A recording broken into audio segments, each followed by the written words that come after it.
Hello guys, কিরকম আছো তোমরা? আশা করি ভালো আছো। পুষ্কার ব্লগ চ্যানেলে তোমাদের সবাইকে স্বাগত। চলো, শরীরটাও ভালো না তো, আজকে বেশি কিছু রান্না করবো না। চলো দেখি।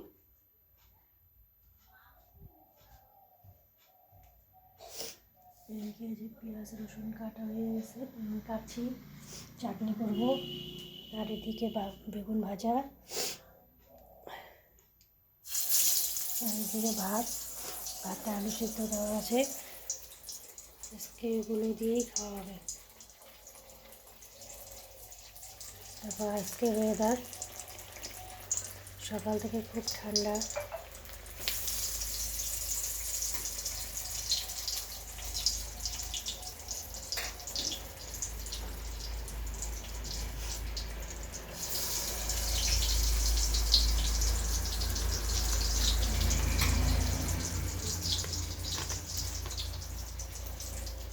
চলো সবাই দেখো, আমাকে সাপোর্ট করো, লাইক কমেন্ট শেয়ার করে দিও।